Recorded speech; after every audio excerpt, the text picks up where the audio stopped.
Counsel, I'm Judge Dennis. Judge King and Judge Recording in progress. Judge Ho will join me on the panel to hear your arguments in Kimberly, Henley, etc. versus Biloxi H.M.A. Hospital. We'll hear first from Mr. Kramer. Mr. Kramer? Yes, Your Honor. Proceed. Yes. Basically, this case is about a fee, essentially, that people have not heard of, do not understand, and it ultimately has no specific name. It stems from the fact that physicians in an emergency room do evaluation and management. They're allowed to bill an evaluation and management fee, and the hospitals have essentially jumped on board. They charge a fee. It has no exact name. You could call it a visitation fee, a facility fee, whatever, but it's a substantial fee. It's added to a patient's bill that goes to the emergency room, and it amounts to several $1,000s in many cases. What does this fee cover? Well, I've heard various explanations, but basically the most common explanation that I've been given is it covers the general overhead and administrative costs of operating an emergency room on a 24-hour basis. Now, certainly there are a lot of different costs. You need a perhaps security person there, you need personnel, you need somebody to run the emergency room, you need the lights, the equipment, all sorts of things. That's what this fee covers. Essentially, though, the fees from hospital care are pretty much hidden, and they're intentionally hidden, somewhat like the Wizard of Oz behind the curtain. In particular, these days, there have been a push toward pricing transparency and informed consent. They're major issues. They've been fought over for years, but hospitals have routinely resisted any sort of information. Can I ask you a question? Sure. Does Medicare pay for this? Medicare licenses most hospitals in the U.S. Right. They will pay a fee if it's billed to them. Yes.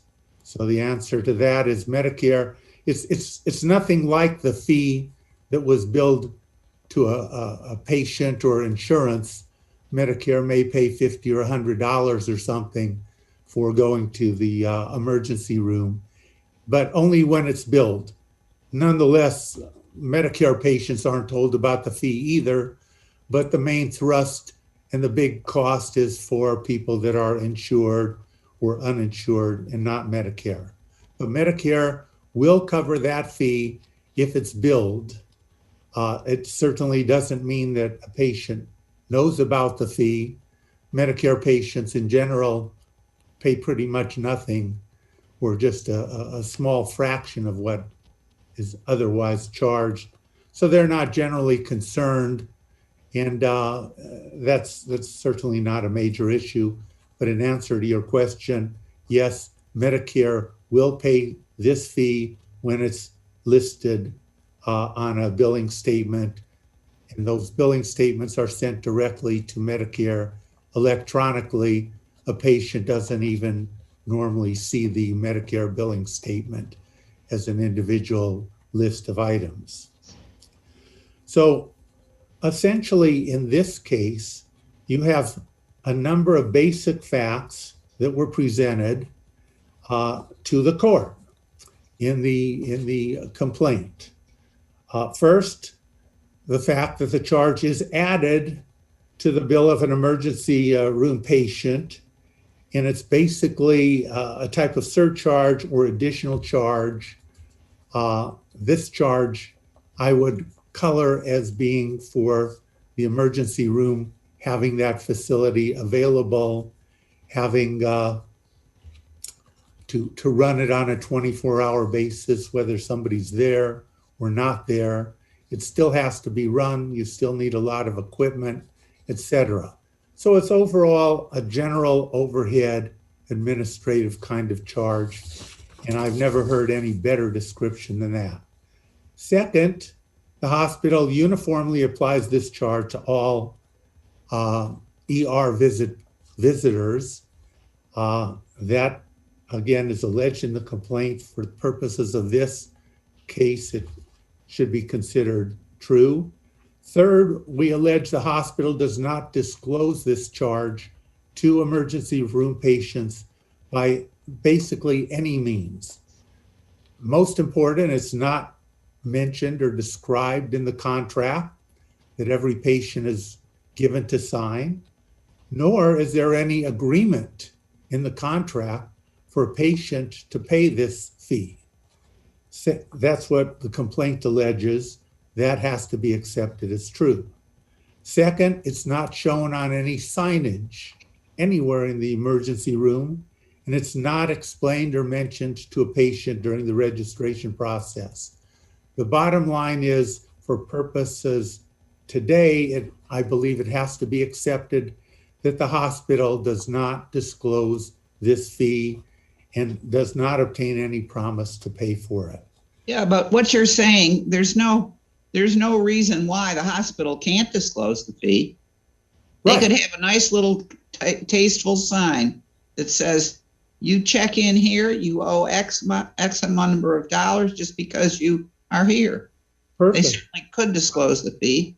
I couldn't disagree with you more. The fee could be disclosed. I believe that it should be disclosed. Certainly, that's all they would have to do. That would be sufficient. I've proposed even simple signs that would do exactly that. The hospitals don't want to do that because in this case, the fee, perhaps $1,000 or $3,000, they don't want to tell the patient about it because a patient, not every patient, but some patients are going to want to leave the facility. So the next thing is we state patients are not aware of this fee. That has to be assumed, again, because that's a factual issue. And in this case, the plaintiff clearly has stated she would have left the premises had she been informed of this fee. So given those facts, we look to what the court actually ruled and what the basis was for. And it's quite simple. The lower court based its ruling on the fact that this charge, which amounted to a couple $1,000s or more for an emergency room visit, is not basic to the transaction. And the court looked and says, under Mississippi law, you have the restatement second of torts, and it cited to a specific provision there that said that it has to be, the disclosure in this case has to be basic to the transaction.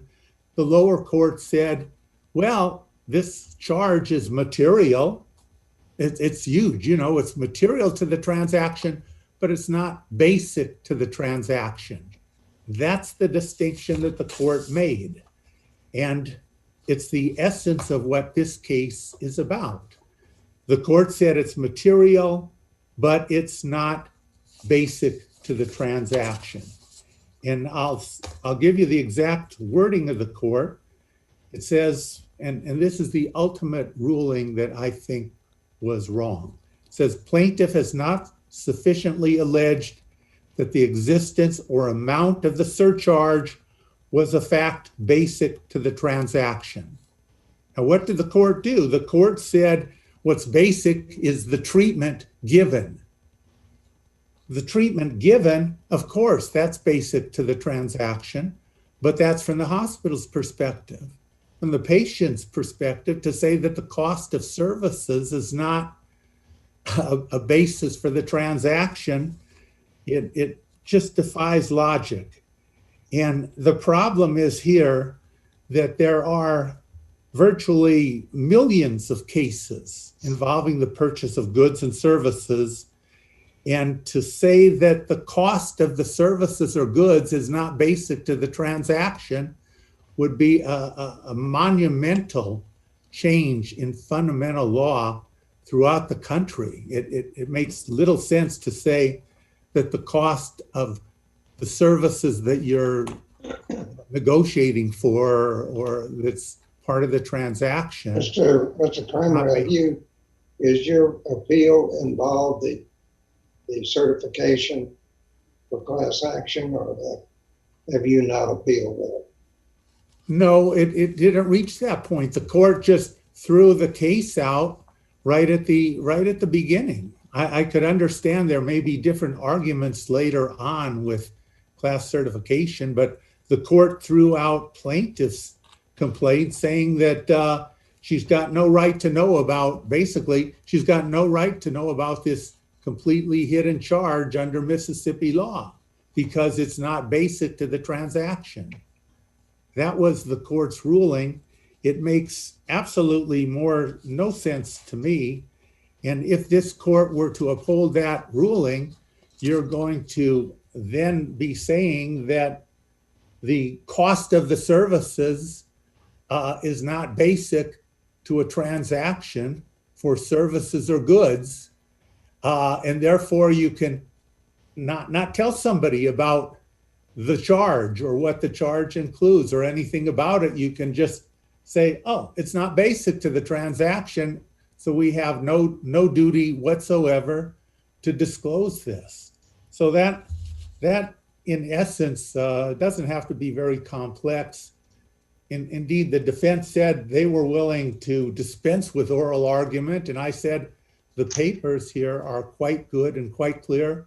I'm willing to dispense with oral argument as well. We put that in our reply, but nonetheless, it was scheduled, so we're all here today. But any other questions, I'm more than happy to answer, but the case seems pretty simple and basic to me. If there's no other question, then I'm happy to leave the rest of my time for rebuttal. Thank you, sir. Mr. Bentley? Good afternoon, Your Honors, and may it please the court. The district court correctly dismissed Ms. Henley's declaratory judgment action because she failed to state a claim under Mississippi law, and that decision should be affirmed for two reasons. First, Mississippi law does not impose an affirmative duty to disclose emergency department facility fees to individuals like Ms. Henley who present at a hospital, request emergency care, but ask no questions at all about the price or fee associated with that care. This court, like the district court, should reject Ms. Henley's request that it create a new tort duty under Mississippi law that finds no support in Mississippi case law, would impose new disclosure rules on hundreds of hospitals and millions of patient encounters, and would be difficult, if not impossible, to administer in a way that avoids continuous litigation about whether disclosures are adequate or fulsome. Under Mississippi law, it's well settled that parties in an arm's length transaction, which this is, there's no allegation of fiduciary or special relationship. Parties in an arm's length commercial transaction have a duty to inquire about facts that are important or material to them. There's no affirmative duty to disclose terms or conditions of a transaction under Mississippi law, except in two narrow circumstances. The first is a fiduciary relationship, which again is not at issue here. And the second, as Mississippi courts have put it, is circumstances in which non-disclosure would be the equivalent of fraud or an affirmative act of concealment. That's a very high standard. Silence is not an affirmative act of fraud or concealment. That's clear under Mississippi case law. And if you look at the cases where Mississippi courts have taken up affirmative duties to disclose, and if you look at the restatement section 551, which is what the plaintiff relies on in an attempt to create this duty, you'll see that Mississippi has been careful to limit affirmative disclosures to situations in which the non-disclosure really was tantamount to fraud or concealment, not where the non-disclosing party simply was silent about the terms or conditions of the agreement. And the cases I'd like to draw the court's attention to are first Ballard versus Community Bank of DeKalb, Mississippi, a Mississippi Supreme Court decision from 2008. And in that case, you had a longtime bank customer who said he was confused, didn't understand the deed of trust he was granting or the line of credits that it was securing. And the court said, this is a standard arm's length transaction. The bank had no duty to disclose affirmatively the terms or conditions of the agreement you're entering. If you contrast that against the cases that have found an affirmative duty to disclose, what are the restatement calls basic facts, it's things that really are shocking incidents of concealment or fraud.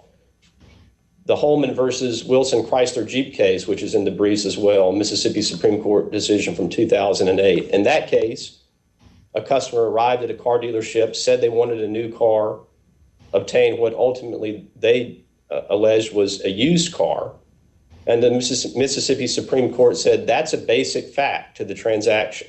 If you're there to buy a new car and you get a used car, that's the essence of the transaction, and there's a duty to disclose. The other Mississippi Supreme Court decision that shows how strict the standard is Gustella versus Wardell, a decision from 1967 where a purchaser of a plot in a subdivision understood that he was buying a plot that in a subdivision where only single-family, quote, luxury homes could be built.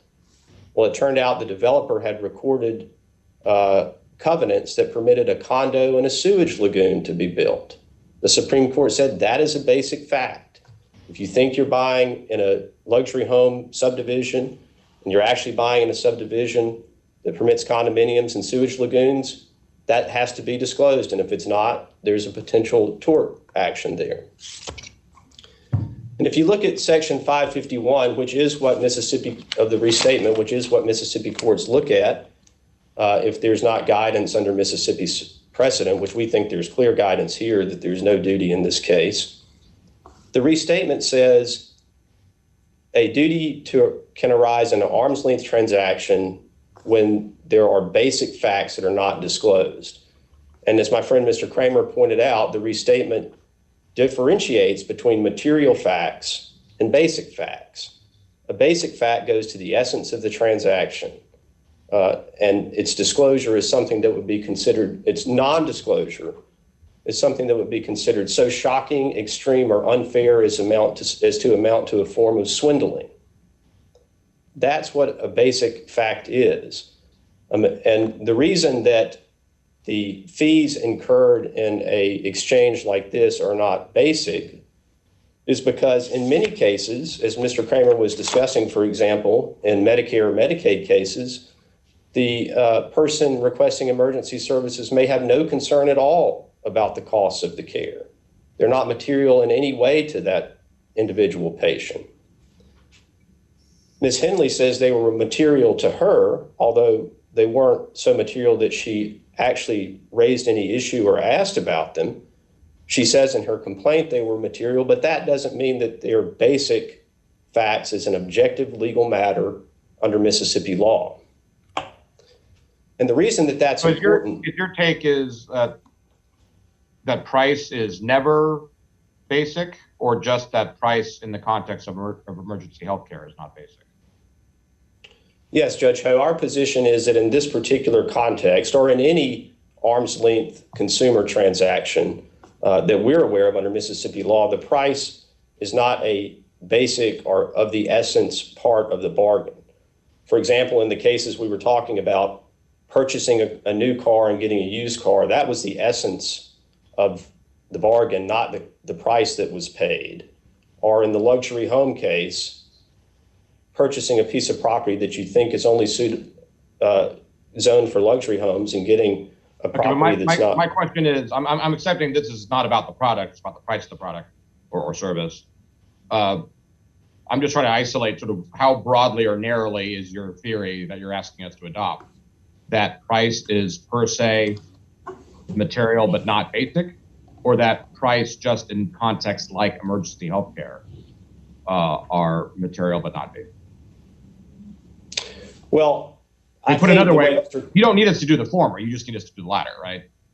That's correct, Judge Ho. You would not have to extend beyond the context of this consumer transaction, which is a healthcare consumer transaction, and more specifically, a transaction for emergency services, where all this court has to decide is that under Mississippi law, there is no affirmative duty to disclose the cost of an emergency department facility fee that a hospital may charge to a consumer who requests emergency services.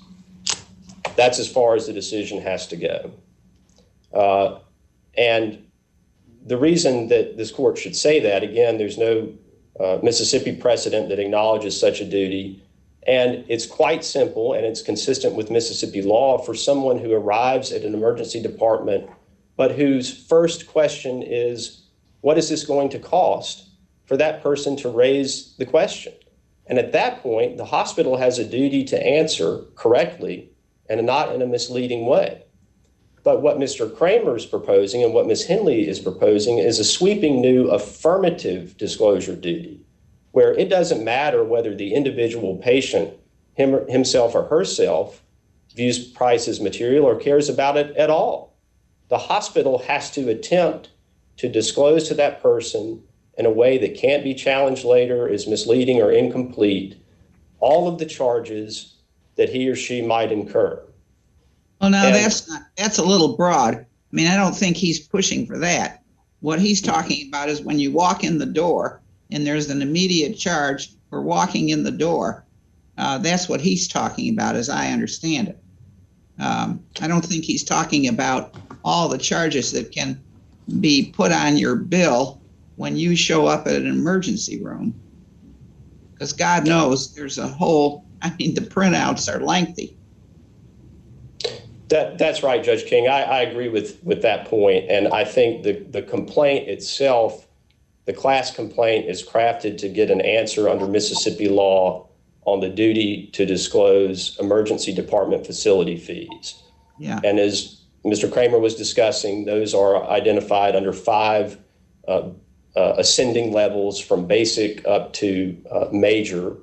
In this case, it was deemed extensive.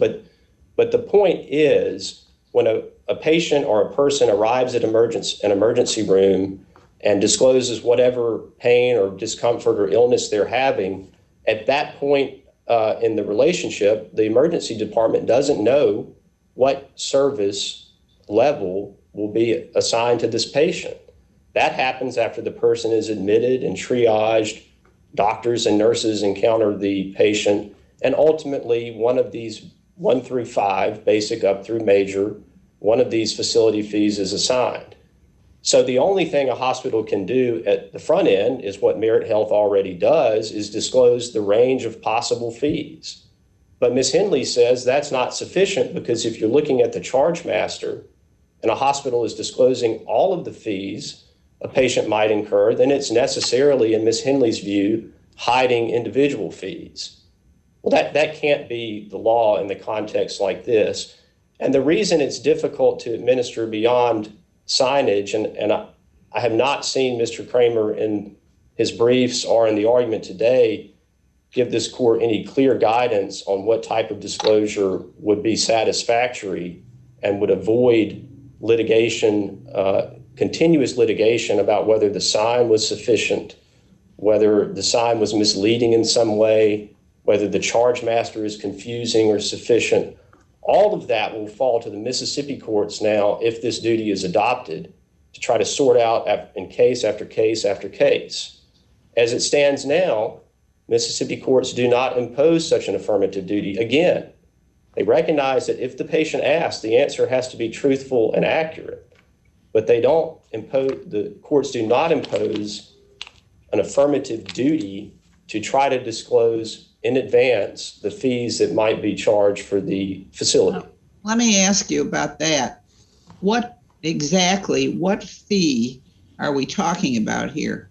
we're not, I mean, you talk about the fees that might be charged by the facility. Well, God knows. I mean, there's no way when someone walks in the door that anybody knows that, the total fees. What specific fee are we talking about?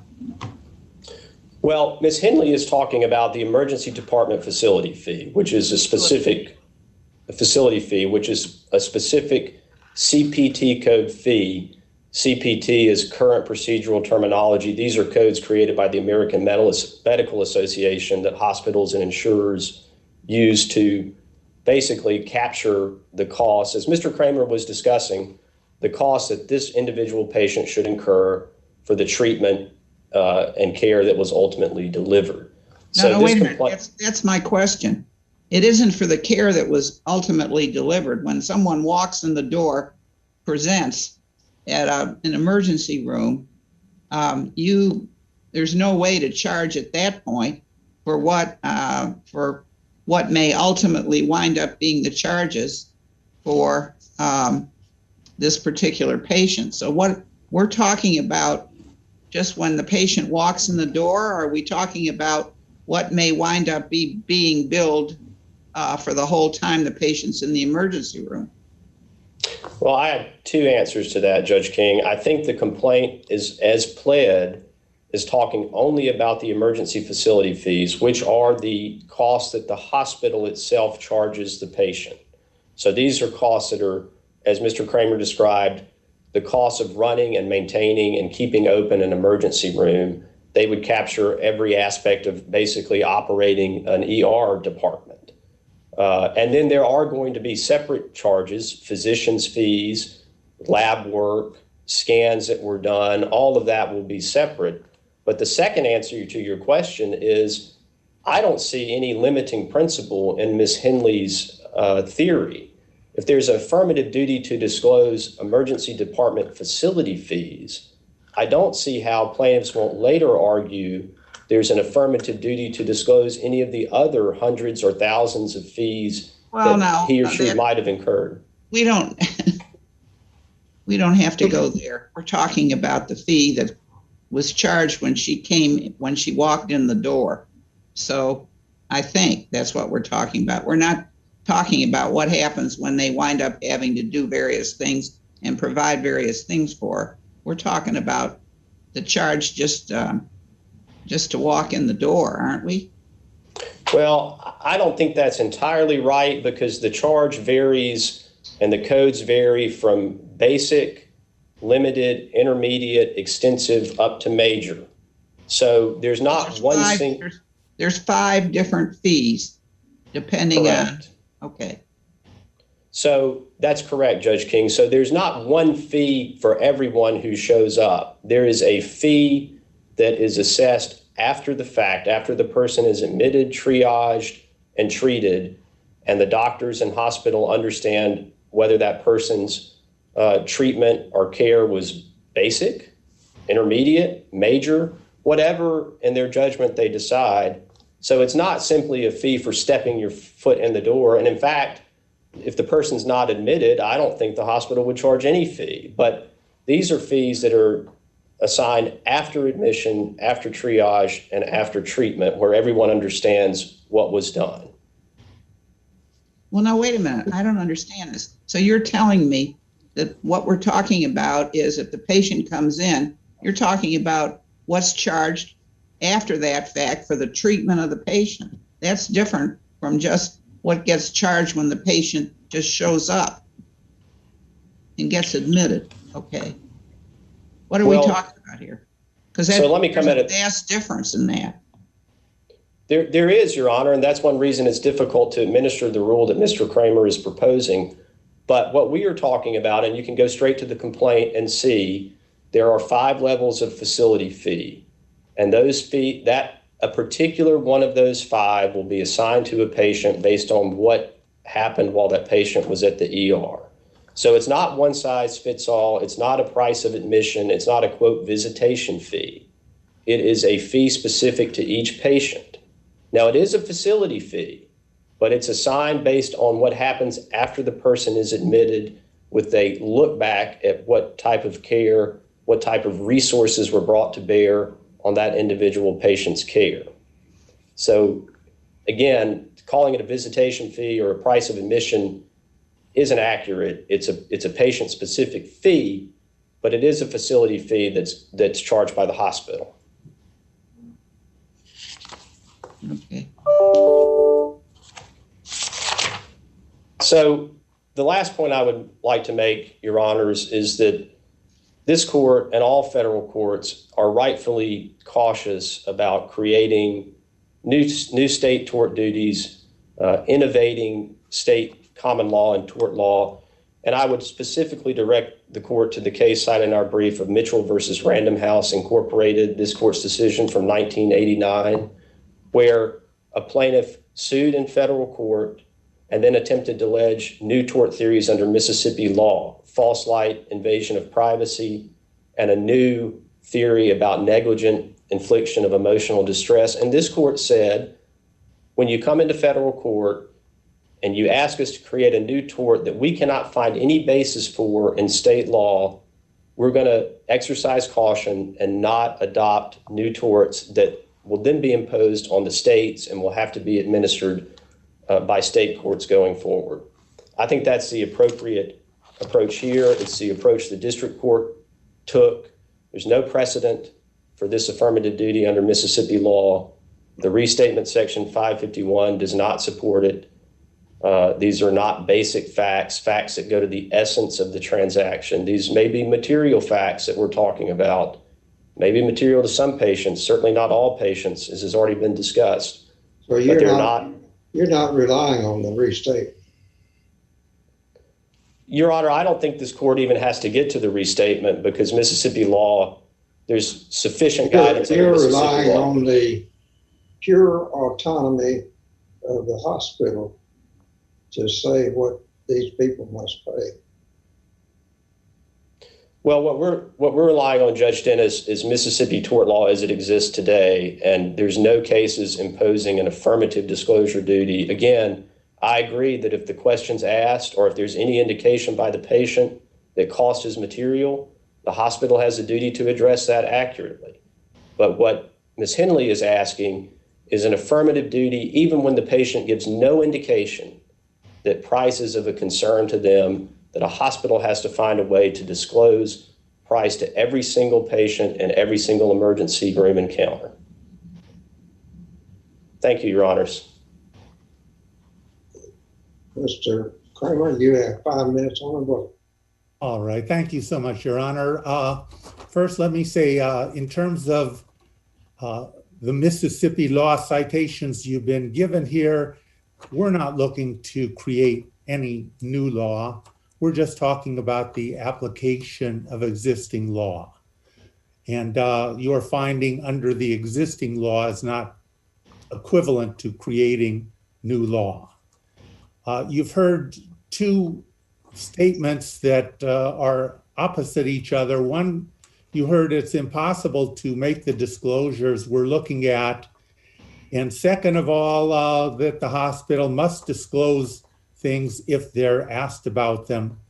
What we've proposed was a simple sign. It can easily say, we have these 5 levels of fee, from something minor, something more significant, something major, that simply lists these 5 levels of fee involved. So there's really no difficulty whatsoever in putting any sort of sign that would realistically tell a patient, and that's part of what we would seek in terms of injunctive relief. You've heard that silence is fine here, and there's no duty, not to be silent under Mississippi law, but this is more than silence. There's nothing mentioned in the contract. There's no agreement to pay it, nothing mentioned anywhere, and yet you're being charged a huge amount of money. So it's not something where a patient would even know to ask about how much the costs are. I can assure you that you've been informed that the hospital would gladly tell somebody what the costs were. I would beg to differ. I'm involved in these situations in many instances. Hospitals continue to have excuses, but they absolutely do not tell the patient, despite any specific requests, what these charges are, and there's no proof that that is something that is done. Is there any allegation that Ms. Henley did ask the hospital here? No, she wouldn't. Patients don't know to ask, and there's certainly no allegation that she or any specific patient asked or ever asks about the costs. But I can just tell you it goes nowhere even if they asked. But we don't think the case should be based on whether or not she asked about the fees when it's not in the contract, not disclosed, and is for thousands of dollars. You know, a plumber comes over, you may or may not ask him what the charges are. People don't always ask what the charges will be, and we're not conditioning our case on the fact that she asked or did not ask. As far as the fees go, what you've heard, initially at least, from Mr. Bentley is that the fees are not basic to the transaction. And that is really the thrust of exactly what the court said, that the fees are not basic. You heard in a consumer transaction, price is not basic. You asked some questions about trying to pin down, what about medical services? Well, cost is certainly still basic for medical services, and I don't see where that should be any specific distinction, especially considering the huge impact, the aggressive collection actions, the number of bankruptcies involving medical fees.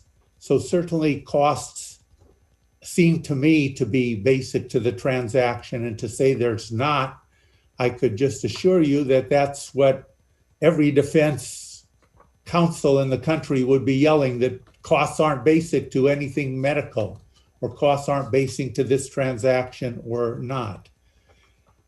We're just looking for a range of fees to be stated. And if you just step away from it, I believe, as perhaps Judge King has suggested, a person shouldn't walk through the door. Well, the hospital knows it's going to charge one of these 5 fees and not be given any information. It's not a matter of silence. It's a matter of fundamental fairness. I mean, it's just not right. And this court should not find that it's perfectly fine for a hospital to disclose all information. And I thank you, Your Honors, for listening and your attention. Counsel, we thank you for your arguments. That concludes our oral arguments for today. We'll take this case and all others Recording stopped. under consideration.